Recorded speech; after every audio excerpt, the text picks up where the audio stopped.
In 1899, Nikola Tesla sent electricity through the Earth without wires. 130 kilometers. No cables. Full power. The entire Colorado Springs lab lit up from a transmitter that wasn't physically connected to anything. Then he built Wardenclyffe Tower, a massive 57-meter structure designed to transmit electrical power to every point on Earth simultaneously.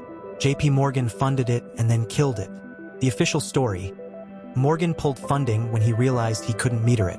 You can't charge for free energy. That's the story. But Walter Russell saw something deeper in what Tesla was doing. Tesla wasn't transmitting through the air. He was transmitting through the Earth's toroidal field, the same structure Russell mapped mathematically in his 12 octaves of elements. The Earth is not a neutral medium.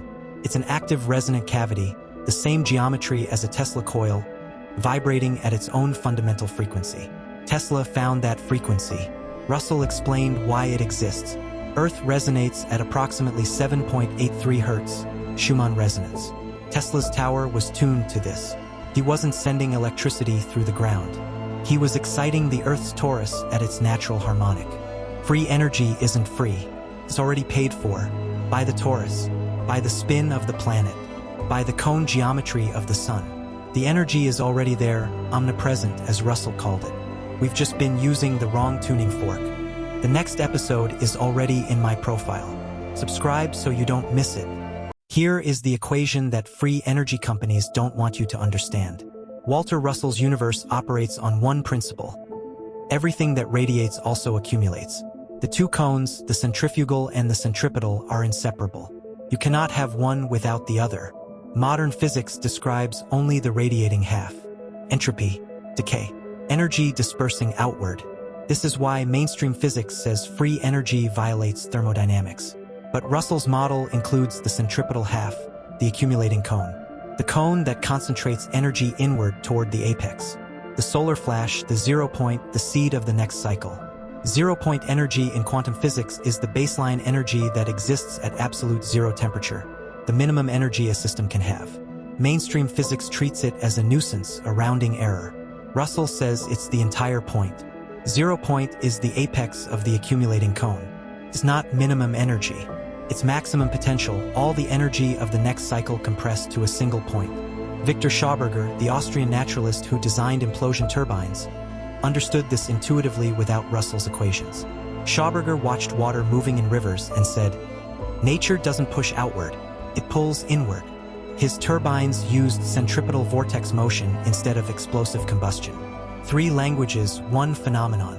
Russell calls it the centripetal cone. Schauberger calls it implosion. Tesla calls it Earth resonance transmission. All 3 access the same half of physics that the textbooks ignore. The next episode is already in my profile. Subscribe so you don't miss it. Why does this matter to the Great Awakening map? Because every suppressed energy technology on the map, free energy devices, anti-gravity propulsion, scalar wave technology, operates on the same principle, the centripetal cone. The establishments that suppress them aren't suppressing science. They're suppressing geometry. The map shows free energy not as one element among many but as a keystone. The moment free energy becomes accessible, truly accessible, every other element on the map unlocks simultaneously.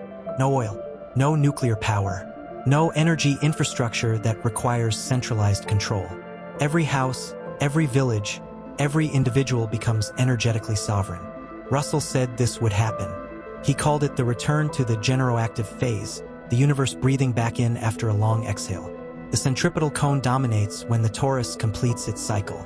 Itzhak Bentov mapped the human body as generating its own microscalar field during deep meditation. The body in resonance produces measurable electromagnetic effects beyond normal biological explanation. The body itself becomes a free energy device at certain states of consciousness. The map isn't saying free energy is coming. It's saying it was always here. The question is only, which side of the cone are you tuning to? Next episode, Schumann resonance, the Earth's heartbeat, and what the data from 2012 onward tells us about where we are in the cycle right now. The next episode is already in my profile.